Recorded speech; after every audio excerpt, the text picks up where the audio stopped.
नमस्कार दोस्तों, मैं विक्रम आपका स्वागत करता हूं new viral study YouTube channel पर। दोस्तों, दरोगा का सीट यानी कि समझ जा दरोगा के लिए ऑब्जेक्टिव क्वेश्चन चल रहा है। हम पिछले वीडियो में दो सीरीज चला था, उसका बायोलॉजी के अंतर्गत हम देखे थे सेल को। आज हम देखेंगे टिश्यू को यानी ऊतक विज्ञान का प्रश्न। आज हम इससे ऑब्जेक्टिव को हल करेंगे और देखेंगे। तो पहला प्रश्न है आपका। पहला प्रश्न कहता है कोशिका का ऐसा समूह जो रूप, कार्य और उत्पत्ति में समान होता है उसे क्या कहते हैं। तो जो कोशिका का वैसा समूह जो रूप में, कार्य में और उत्पत्ति में समान हो उसे ही ऊतक कहते हैं। ऊतक की परिभाषा भी यही है, ये जान लीजिए आप। दूसरा प्रश्न कहता है कि निम्नलिखित कथनों पर विचार कीजिए कौन सा कथन सही है, कौन सा गलत है। ये चीज़ों को आपको ध्यान में रखते हुए तो देखिए, पहला प्रश्न कहता है, पहला ऑप्शन है समान उत्पत्ति तथा समान कार्य का संपादित करने वाली कोशिकाओं के समूह को ऊतक कहते हैं। बिल्कुल सही बोल रहा है, मतलब ये सही बात है। यानी ऊपर अभी हम देखें हम। दूसरा कह रहा है कि ऊतक एक कोशिकीय तथा बहुकोशिकीय दोनों जीवों में पाया जाता है। दोस्तों देखिए, ऊतक कोशिकाओं के समूह से ऊतक बनता है। अब ऊतक एक कोशिकीय होगा तो एक ही कोशिका रहेगा, उसमें समूह का बात हुआ, एक ही कोशिका का हुआ, तो वहाँ पे ऊतक एक कोशिकीय में नहीं, कोशिका सिर्फ पाया जाएगा कोशिका में, यहाँ बहुकोशिकीय में पाया जाए, इसलिए ये वाला आंसर गलत है। पादप तथा जंतु दोनों में ही ऊतक पाया जाता है, ये सही है। इसका मतलब ऑप्शन नंबर 1 और 3 बिल्कुल सही है। अगला प्रश्न देखते हैं। 3 नंबर कहता है कि पौधे तथा जंतु दोनों की कोशिकाएं लगभग एक समान ही होती है, फिर दोनों की ऊतकों एक दूसरे में बिल्कुल अलग होते हैं क्योंकि। कहता है पौधे तथा जंतु दोनों की कोशिका लगभग एक समान होता है, लेकिन कहता है फिर दोनों के ऊतकों एक दूसरे से बिल्कुल अलग होता है। क्यों क्यों अलग होता है, तो इसमें आपको ध्यान देने का चीज़ है। कहता है कि पहला ऑप्शन कि पौधे में कोई गति नहीं होती है, जबकि जंतु एक स्थान से दूसरे स्थान और विचरण कर सकता है, नहीं चल सकता है, ये बिल्कुल सही है। दूसरा कहता है पौधे में वृद्धि कुछ क्षेत्रों में ही समाप्त रहती है, सीमित रहती है, जबकि जंतुओं में वृद्धि एक रूप में होती है, ये भी बिल्कुल सही है। जंतु तथा पौधे के अंग तंत्र की बनावट पूर्णतः एक दूसरे से भिन्न होता है, ये भी सही है। इसका मतलब ये तीनों कारण हो सकता है जो पौधे और जंतु में भिन्न बताया जाता है, उपयुक्त में से सभी। हिस्टोलॉजी शब्द का सर्वप्रथम प्रयोग किसने किया था। तो हिस्टोलॉजी का सर्वप्रथम प्रयोग मेयर ने किया था। एक कोशिकीय। अगला प्रश्न देखिए, एक विशेष कार्य करने वाले समान कोशिकीय को समूह को क्या कहते हैं। तो वही आपका ऊतक कहलाएगा। ऑप्शन नंबर बी सही उत्तर हो जाएगा। ऑप्शन नंबर बी सही उत्तर हो जाएगा। अगला प्रश्न देखते हैं। अगला प्रश्न आपका प्रश्न नंबर 6। प्रश्न नंबर 6 क्या कहता है, यहाँ पे देखें। निम्नलिखित कथनों पर विचार कीजिए। कहता है कि किसी ऊतक में एक ही आकार एवं विशेषता की कोशिका पाए जाते हैं। जी, ये बिल्कुल सही जवाब है। दूसरा था कुछ ऊतकों में विभिन्न आकार एवं बनावट की कोशिका होते हैं। कुछ ऊतक वैसे भी होते हैं जिसका आकार और बनावट अलग अलग होता है। इसका मतलब ये है कि 1 और 2 दोनों सही है। ऑप्शन नंबर सी सही होगा। 7 नंबर कहता है कि पादपों में विभाज्योत्की ऊतकों के बारे में निम्नलिखित में से कौन सा कथन सही है। किसके बात कर रहा है, मेरिस्टेमेटिक यानी विभाज्योत्की के बारे में। तो कहता है ये कथन सही चूज करने का था। ये मृत ऊतक है और काष्ठ में परिवर्तित होते हैं, तो ये आपका गलत है, ये नहीं होता है। अपनी मोटी हो चुकी भित्तियों के कारण ये पादप में नम्रता लचीला प्रदान करता है, ये भी गलत बात है। कहता है ये केवल किसी वृक्ष के छाल में पाए जाते हैं, ये भी गलत बात है। इन ऊतकों की कोशिका के विभाजन, कहता है इन ऊतकों की कोशिका के विभाजन के कारण पादपों में वृद्धि होती है, ये बिल्कुल सही जवाब यानी ऑप्शन नंबर डी सही उत्तर हो जाएगा। निम्नलिखित में कौन सा एक पौधे के विभाजोत्तकी ऊतकों के संदर्भ में सही नहीं है? विभाजोत्तकी के संदर्भ में करा सही नहीं है। कहता है यह जीवित कोशिकाओं का बना ऊतक होता है जिनमें विभाजन की क्षमता होती है। ये सही बात बोल रहा है। कहता है इस ऊतक की कोशिका की राजधानियाँ बहुत बड़ी बड़ी होती है। नहीं दोस्तों, इस ऊतक की राजधानियाँ बड़ी बड़ी नहीं होती है। ये चीज़ को ध्यान देना, ये गलत बोल रहा है। तो इसके कोशिका का केंद्रक बड़े बड़े होते हैं। जी, इसके कोशिका का केंद्रक बड़े बड़े होते हैं। इसके कोशिका में कोशिका रस की मात्रा काफ़ी अधिक होती है। ये भी सही बात है। तो इसमें कहता था कि कौन सा सही नहीं है, तो इसमें से कौन सा उत्तर हो जाएगा? आपका ऑप्शन नंबर बी बिल्कुल सही नहीं है। शीर्षस्थ विभाजोत्तक उत्तरदायी होती है। शीर्षस्थ माने आपको एपिकल, तो ये लंबाई के वृद्धि के लिए उत्तरदायी होती है शीर्षस्थ विभाजोत्तक। आगे बात करते हैं 10 नंबर। वह ऊतक जो प्राथमिक वृद्धि के लिए उत्तरदायी होती है, तो प्राथमिक वृद्धि लंबाई के वृद्धि को ही प्राथमिक वृद्धि कहते हैं, इसलिए ऑप्शन नंबर ए सही है। वह ऊतक जो प्राथमिक वृद्धि के लिए उत्तरदायी होते हैं, तो प्राथमिक वृद्धि के उत्तरदायी आपको हो जाएगा शीर्षस्थ विभाजोत्तक एपिकल मेरिस्टेमेटिक। अगला बोलता है 12 नंबर प्रश्न, संवहन ऊतक में अवस्थित कैम्बियम एवं वृक्ष के छाल के नीचे के कैम्बियम का उदाहरण है। तो देखिए कैम्बियम कहेगा तो कैम्बियम जो ऊतक होगा वो मोटाई बढ़ाने का लिए द्वितीय वृद्धि के काम करेगा। जहाँ जहाँ मोटाई की बात करेगा वहाँ वहाँ कैम्बियम की बात करेगा। कैम्बियम ही पार्श्व विभाजोत्तक के भाग है कैम्बियम, इसलिए आपको पार्श्व विभाजोत्तक अपार्श्व विभाजोत्तक ही जिसको लैटरल बोलते हैं उसी की मदद से द्वितीयक वृद्धि होता है, मोटाई में वृद्धि होता है। तो इससे आपको बहुत सारा हल होगा प्रश्न। 13 नंबर का था प्रश्न, वह ऊतक जो द्वितीयक वृद्धि के लिए उत्तरदायी है, अभी बताएं। कैम्बियम, कैम्बियम हो जाएगा। 14 किसी पौधे के तने के घेरे को बढ़ाने के लिए निम्नलिखित में कौन सा उत्तरदायी है ऊतक? तो घेरे माने मोटाई, यानी कि कौन सा? पार्श्व विभाजोत्तकी। कोई दिक्कत नहीं। अगला प्रश्न देखते हैं, निम्नलिखित कथनों पर विचार कीजिए। कहता है पौधे के अस्थायी ऊतक की कोशिकाओं में विभाजन की क्षमता नहीं होती है। तो अस्थायी ऊतक में कोशिका में विभाजन की क्षमता नहीं होती है, ये बिल्कुल बात सही है। अस्थायी हो जाएगा तो उसमें विभाजन की क्षमता खो देते हैं। दूसरा नंबर का था विभाजोत्तकी ऊतक की वृद्धि के फल उस पौधे के में अस्थायी ऊतक बनता है। जी दोस्तों, विभाजोत्तकी ऊतक की वृद्धि के बाद फिर लास्ट में जो परिवर्तित होता है वो अस्थायी ऊतक में होता है, इसलिए यहाँ पे ऑप्शन नंबर 1 और 2 दोनों सही है। यहाँ पे सही चुनने का रहा था तो सही हो जाएगा। 16 नंबर, एक बीजपत्री तने में द्वितीयक वृद्धि नहीं होती है क्योंकि इनमें नहीं पाया जाता है।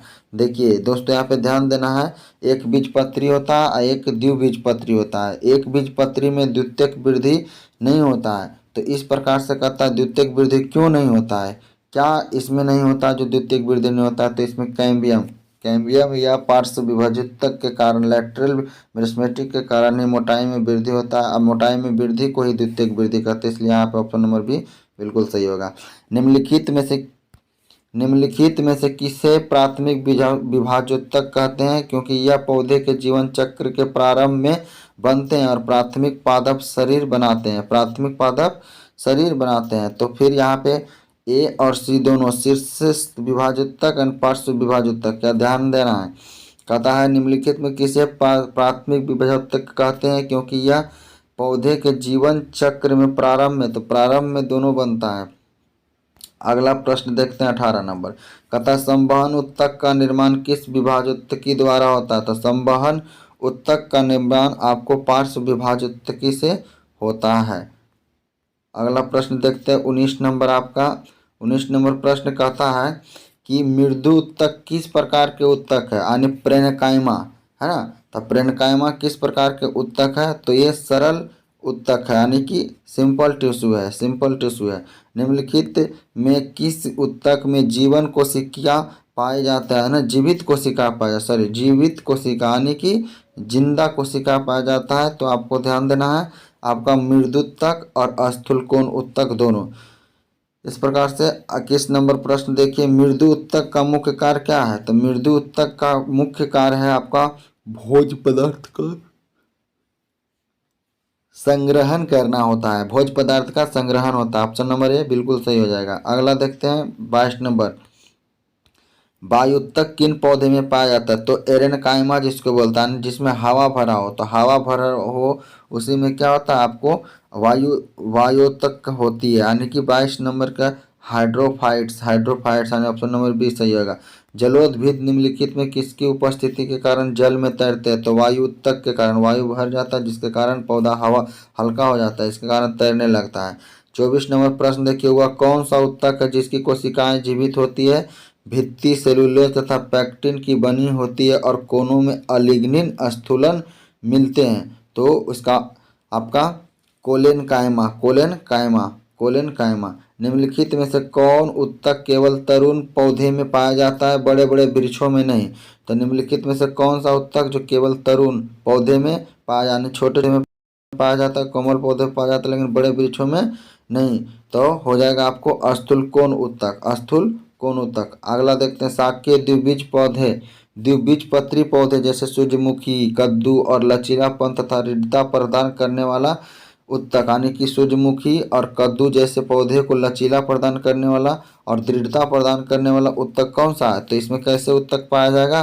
तो स्थूल कोन उत्तक। निम्नलिखित में से कौन सा उत्तक जड़ में उपस्थित नहीं रहते हैं? तो निम्नलिखित में से कौन सा उत्तक जड़ में उपस्थित नहीं होते हैं? तो ये स्थूल कोन उत्तक नहीं होते हैं। अगला प्रश्न देखते हैं, निम्नलिखित में से किस उत्तक की कोशिका भित्ति लिग्निन के कारण मोटी हो जाती है? तो लिग्निन के कारण मोटी हो जाता है दृढ़ उत्तक। अगला प्रश्न देखते हैं। अगला प्रश्न कहता है कि पौधे के कुछ भाग मोड़ने पर बिना टूटे, पौधे के कुछ भाग मोड़ने पर बिना टूटे आसानी से मुड़ जाते हैं, यानी लचीलापन इसे हो कहते हैं। कुछ भाग जैसे पत्ते और तने के इस नम्यता के कारण किसकी बहुता का माना जाता है? तो इसमें किस उत्तक का बहुता पाया जाता है? तो दृढ़ उत्तक के कारण, है ना। अगला प्रश्न देखते हैं, रेशे उत्तक करने वाले पौधे जैसे पटुआ में किस उत्तक का प्रचुरित होता है ना? तो रेशे उत्पन्न करने वाले पौधे में आपका दृढ़ उत्तक पाया जाता है। फलों तथा बीजों का कठोर आवरण किस उत्तक के द्वारा तैयार होता है? तो फलों तथा बीजों के आवरण आपको दृढ़ उत्तक से निर्माण होता है। सुबेरिन नामक कार्बन पदार्थ जमा रहता है, तो सुबेरिन नामक कार्बन पदार्थ कॉर्क कोशिका में जमा रहता है। व्यापारिक कॉर्क किससे प्राप्त किया जाता है? तो व्यापारिक कॉर्क आपको कॉर्क कैम्बियम द्वारा प्राप्त किया जाता है। 34 नंबर प्रश्न देखते हैं, वाणिज्यिक मूल्य वाले कॉर्क किससे प्राप्त किया जाता है? तो वाणिज्यिक मतलब कमर्शियल कॉर्स, यानी कि मार्केट में बेचा जाता है, उस कॉर्क किसका प्रयोग किया जाता है? तो क्वेकर्स सुबेर के, है ना, क्वेकर्स सुबेर से प्राप्त किया जाए। मृदुत्तक यानी पेरेन्काइमा की कोशिकाएं होती है, तो कैसा होता है मृदुत्तक यानी पेरेन्काइमा का कोशिका कैसा होता है? गोलाकार होता है। अगला प्रश्न देखते हैं 36 नंबर, दृढ़ ओशिकीय यानी कि स्क्लेरेन्काइमा में कौन सा गुण नहीं पाया जाता है? तो स्क्लेरेन्काइमा में ये मृद उत्तक कोशिका से निर्मित होती है, यही गुण नहीं पाया जाता है ना। और इसका गुण क्या क्या है ये भी देख लीजिए आप। तो इनकी भित्तियां में लिग्निन विद्वान होता है, बिल्कुल सही है। ये कोशिकाएं मृत और संकीर्ण अवकाश वाली होती है, बिल्कुल सही है। इनकी कोशिका बहुत लंबी और उनके सिरे नुकीले होते हैं, ये भी सही है। लेकिन इसमें बोल रहा था कौन गुण नहीं है, तो ये मृदुत्तक कोशिकाओं से निर्मित नहीं होती है। अगला प्रश्न 37 नंबर देखते हैं। 37 नंबर कहता है कि निम्नलिखित में से किस उत्तक कोशिका में अंतरा कोशिकीय स्थान नहीं पाया जाता है, मतलब उसमें इंटरसेलुलर स्पेस नहीं पाया जाता है?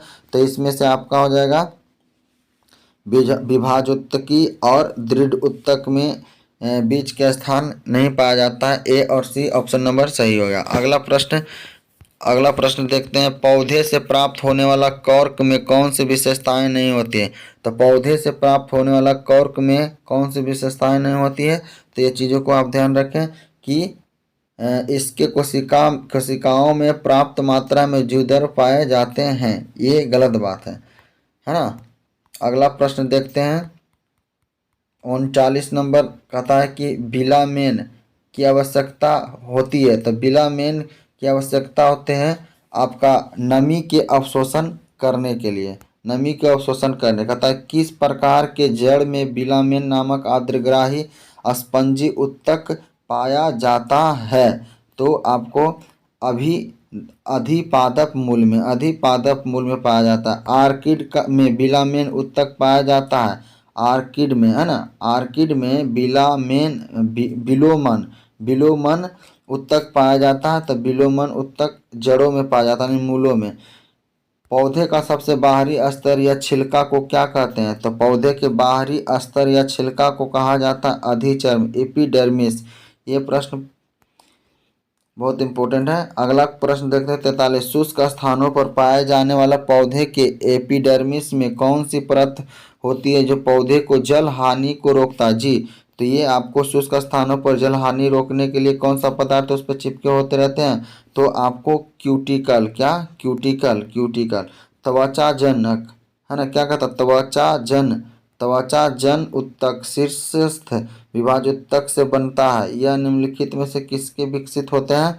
तो आपको बाहरी त्वचा यानी एपिडर्मिस से। निम्नलिखित में से कौन सा उत्तक तंत्र पौधे के संपूर्ण मध्य भाग में निर्मित होते हैं? तो निम्नलिखित में कौन सा उत्तक तंत्र पौधे के संपूर्ण मध्य भाग का निर्माण करता है? तो कौन सा भाग करता है? तो आपको याद रखना है ground of fundamental tissue system, है ना, ग्राउंड और फंडामेंटल टिश्यू। अगला 46 नंबर का था रंध्र तथा मूल रोम पाए जाते हैं, रंध्र तथा मूल रोम पाए जाते हैं। तो बताइए रंध्र और मूल रोम कहाँ पाया जाएगा? बाहरी त्वचा में पाया जाएगा। ऑप्शन नंबर ए बिल्कुल सही है। 47 नंबर पौधे के बाह्य त्वचा के ठीक नीचे के परत को क्या कहते हैं? तो पौधे के बाहरी त्वचा को एपिडर्मिस कहते हैं। तो उसके नीचे के आपका जो होता है नीचे के परत को क्या कहते हैं? तो नीचे के परत को कॉर्टेक्स कहते हैं। क्या कहते हैं? कॉर्टेक्स कहते हैं। क्या कहते हैं? तो कॉर्टेक्स कहते हैं। ऑप्शन नंबर सी सही हो जाएगा। अगला प्रश्न देखते हैं पौधे के त्वचा अंतःत्वचा यानी एंडोडर्मिस और संवहन मंडल के बीच पाए जाने वाले परत को क्या कहते हैं? तो परिरंभ कहता है, पेरिसाइकल कहते हैं, परिसाइकल कहते हैं। कैम्बियम के संबंध में निम्नलिखित में से कौन सा सही नहीं है? तो कैम्बियम क्या करता है? मोटाई द्वितीयक वृद्धि प्रदान करता है, ये नहीं करता है, जल परिवहन करता है। तो 49 नंबर देखते हैं। ऑप्शन नंबर बी देखिए सही है। यह एक बीजी पत्री तथा द्विबीजी दोनों पौधे में पाया जाता है। ये गलत बात है, ये गलत है क्योंकि हम जानते हैं द्विबीजपत्री में पाया जाता है ना कि एक बीजपत्री में। इसलिए ऑप्शन नंबर बी गलत है और गलत ही चूज करने कह रहा था। 50 नंबर प्रश्न देखते हैं। कहता निम्नलिखित में कौन सा परत भरण या मूल उत्तक तंत्र यानी ग्राउंड और फंडामेंटल टिश्यू सिस्टम के अंतर्गत शामिल किया गया है? तो पीछे भी प्रश्न देखते हैं।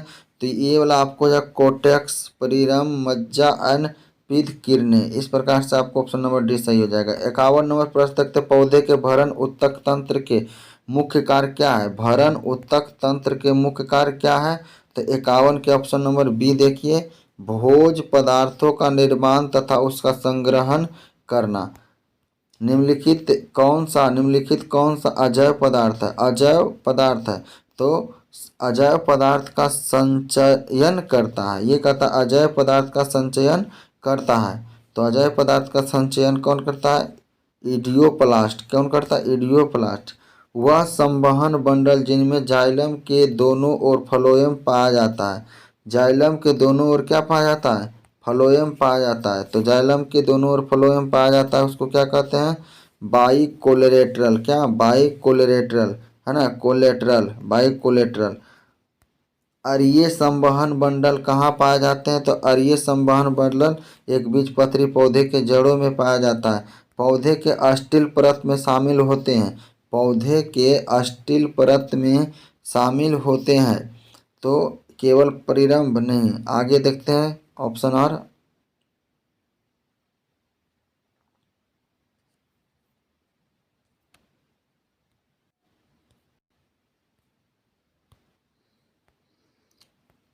अगला ऑप्शन कहता है कि परिरंभ तथा संवहन मूल, परिरंभ संवहन मूल मूल तथा मज्जा।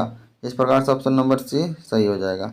अगला प्रश्न देखते हैं, एक वृक्ष की वायु का पता किसके द्वारा लगाया जा सकता है? तो एक वृक्ष की आपका वायु का पता आप लोग जानते हैं कि वार्षिक वलय को गिनती करके। ऑप्शन नंबर बी बिल्कुल सही उत्तर हो जाएगा। अगला कहते हैं 57 नंबर की वार्षिक वलय तथा वृद्धि वलय में शामिल होते हैं। तो वार्षिक वलय तथा वृद्धि या वर्धी वलय में शामिल होते हैं।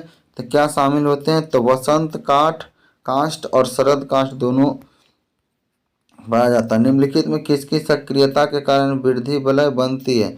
तो किसकी सक्रियता के कारण आपको वृद्धि वलय? अंतरंभीय एधा की, है ना। अगला प्रश्न कहते हैं, एक वृक्ष के पुराने तने के अनुप्रस्थ काट में 50 वार्षिक वलय मिलते हैं, वृक्ष की वायु क्या होगा? तो 50 वार्षिक वलय मिलते हैं, इसका मतलब 50 वर्ष हो गया। आंसर बिल्कुल सी सही होगा। समुद्र के किनारे उगने वाला वृक्षों में वार्षिक वलय नहीं होते हैं। क्यों नहीं होते? क्योंकि नहीं होते, जो प्रश्न पूछा, क्योंकि जलवायु भिन्नता होती है, नहीं वायुमंडल प्रचुर नमी होती है, नहीं स्पष्ट जलवायु विभिन्नता नहीं होती है। अब जलवायु विभिन्नता नहीं होगा, मौसम परिवर्तन होगा तो न वसंत काष्ठ और ग्रीष्म काष्ठ का निर्माण होगा, और वहाँ पे समुद्रीय क्षेत्र में इस प्रकार से मौसम परिवर्तन नहीं होते, इसी के कारण ये देखने को नहीं मिलता है। 61 नंबर, पुराने पेड़ को जब काटा जाता है तो बीच का केंद्रीय भाग जो मजबूत, घना तथा गहरे कथई रंग के होते हैं उसे क्या कहते हैं? तो उसको क्या कहेंगे? हृदय काष्ठ कहेंगे, ड्यूरामेन कहेंगे, सारिल कहेंगे, इनमें से सभी कहेंगे, है ना। निम्नलिखित कथनों पर विचार कीजिए। कहता है कि हृदय काष्ठ के सभी कोशिकाएं मृत होती है, ये बिल्कुल सही बोलता है। रस काष्ठ के कुछ कोशिकाएं जीवित तथा कुछ मृत्यु होती है, बिल्कुल सही है। देखिए, आप ध्यान से देखिएगा, जब कोई पेड़ कटता है तो इस प्रकार से देखिए, तो ये जो होता है पूरा गहरा लाल होता है, कथई कलर का होता है, ये थोड़ा थोड़ा होता है। तो इस प्रकार से आपको समझना है। इसी की मदद से वार्षिक वलय की वृद्धि आने कहने का मतलब वायु ज्ञात किया जाता है। तो यही होता है काष्ठ जो कथई रंग के होता है, जो कि कोशिका मृत होता है, ये जीवित भी होता है, मृत भी होता है। इसलिए ऑप्शन नंबर सी दोनों सही उत्तर हो जाएगा मेरा। ऑप्शन नंबर सी 1 और 2 दोनों सही है ना, ये बिल्कुल सही है। अगला प्रश्न देखते हैं, 63 नंबर। कहता है कि सन 2000 में एक वृक्ष में एक साइन बोर्ड के कील भूमि से 7 फीट के ऊंचाई पर लगाई गई है। सन 2021 में यह कील कितने ऊंचाई हो गया? ये वृक्ष प्रति वर्ष 5 इंच से बढ़ता है। अब चीज़ों को समझिए। मान लीजिए कि एक वृक्ष है ना, ऐसे वृक्ष है, एक वृक्ष लगाएं, और आप कुछ समय के में आप यहाँ पे जब छोटा था, है ना, फिर से ये इतना सा जब वृक्ष था, इतना वृक्ष था, तो आपने क्या किया कि कुछ दूरी पर एक कील ठोक दिया यहाँ पे, है ना, यहाँ पे कील ठोक दिया। तो कहता है 2000 में और 2021 में, तो 21 साल हो गया। तो 21 साल हो गया, तो 21 साल में एक वृक्ष प्रति वर्ष 5 इंच पड़ रहा है, तो 21 25 105 इंच क्या हो जाएगा आपका? बढ़ जाएगा। तो मान लो बढ़ने के बाद क्या हो गया? इतना बड़ा हो गया। तो आपका किलवा यहाँ तक आना चाहिए कि यहीं रहेगा। तो आप समझने के प्रयास कीजिए, जो वृद्धि जो पौधा होता है ऊपरी भाग से होता है, तो ऊपरी भाग से यहाँ निकल गया तो ही नहीं वृद्धि हो गया, इधर थोड़ी वृद्धि हो, ज़्यादा होगा तो मोटाई बढ़ेगा। इसलिए इसमें कहता है कि 7 फीट के है तो 7 फीट के ही रहेगा, उतना ही दूरी पर कील ठोका रहेगा। जटिल उत्तक, जटिल यानी कम्प्लेक्स टिश्यू बना होता है, किसका बना होता है जटिल उत्तक? तो आपको याद रखना पड़ेगा, जटिल उत्तक जो बना होता है मृदु उत्तक के स्थूलकोण उत्तक से विभिन्न कार्य करने वाले विभिन्न प्रकार के कोशिका का समान समान कार्य करने वाले एक ही प्रकार के कोशिका के। तो आपको ध्यान देना है, ये जो होता है भिन्न भिन्न कार्य करने वाला विभिन्न प्रकार की कोशिकाओं से जटिल उत्तक बना होता है। 65 नंबर क्वेश्चन देखते हैं, चालनी नलिका तथा सह कोशिकीय पाए जाते हैं। चालनी नलिका मतलब क्या होता है कि चालनी यानी सीव ट्यूब, है ना, तो ये पाया जाता है सीव ट्यूब किस में पाया जाएगा? फ्लोएम में पाया जाता है।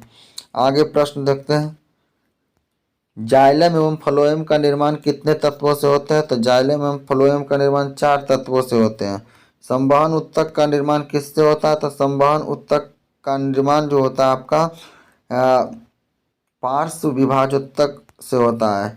इनमें कौन सा जाइलम तत्व नहीं है? इनमें से कौन सा जाइलम तत्व नहीं है? तो इसमें CO2 जाइलम तत्व नहीं है, जाइलम तत्व नहीं है, क्योंकि CO2 अभी देखें ऊपर फ्लोएम का तत्व था, फ्लोएम का एक परिपक्व चालनीय नलिका वाहिका से भिन्न होता है। मतलब कि शिव ट्यूब नालिका वाहिका से भिन्न कैसे होता है? तो आपका क्रियात्मक केंद्रक के अभाव में ये अलग होता है। जाइलम का कौन सा तत्व मुख्य रूप से जल तथा खनिज लवण का परिवहन का कार्य करता है? खनिज तथा लवण का कार्य कौन करता है? ए और बी, यानी कि वही निकायें और वहिकाएं, है ना। जाइलम का कौन सा तत्व जीवित कोशिकाओं का बना होता है?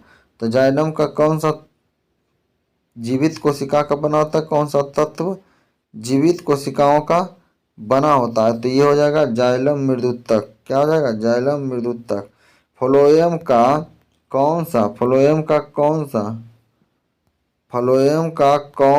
सा तत्व मृत कोशिकाओं का बना होता है?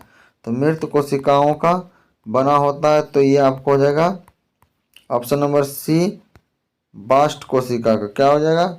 बास्ट कोशिका के। फ्लोएम का कौन सा तत्व मुख्यतः भोज्य पदार्थ का संवहन में भाग लेता है?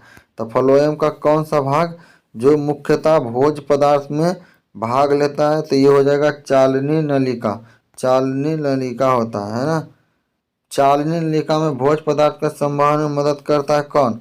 तो चालनी नलिकाओं में भोज्य पदार्थ का संवहन में मदद करता है सहकोशिका। कौन? सहकोशिका। अगले देखते हैं, फ्लोएम का कौन सा तत्व फ्लोएम उत्तक को यांत्रिक सहायता प्रदान करते हैं? तो फ्लोएम का कौन सा तत्व फ्लोएम उत्तक को यांत्रिक सहायता प्रदान करते हैं? तो ये हो जाएगा ऑप्शन नंबर बी, फ्लोएम तंतु। अगला बोलते हैं, फ्लोएम उत्तक में चलनी पट्टी पाई जाती है। तो चलनी पट्टी पाई जाती है ऑप्शन नंबर दो, दो चालनी नलिका के बीच। सही है। अगला देखते हैं, पौधे में फ्लोएम मुख्यतः उत्तरदायी है। तो फ्लोएम के काम क्या है? आहार वहन करना, यानी भोजन को ले जाने का काम करता है। पौधे में जाइलम मुख्यतः जिम्मेदार है। तो पौधे में जाइलम मुख्यतः जिम्मेदार है, मतलब किसके लिए उत्तरदायी है? तो जल का वहन करने के लिए। 79 नंबर देखते हैं, शाखाओं में पत्तियों किन कारणों से झड़ जाती है ना। शाखाओं में मतलब पौधे से पत्तियां किन कारणों से झड़ जाती है? तो कॉर्क के बाहर बिलगन परत बन जाते हैं इसी के कारण। 80 नंबर देखते हैं, निम्नलिखित में से किस एक भारतीय वैज्ञानिक ने पादप में जल के लिए दूरी के अभिगमन का सिद्धांत दिया? दूरी के अभिगमन का सिद्धांत दिया। तो ये हो जाएगा आपका 80 के 2, यानी कि JC बोस। क्या?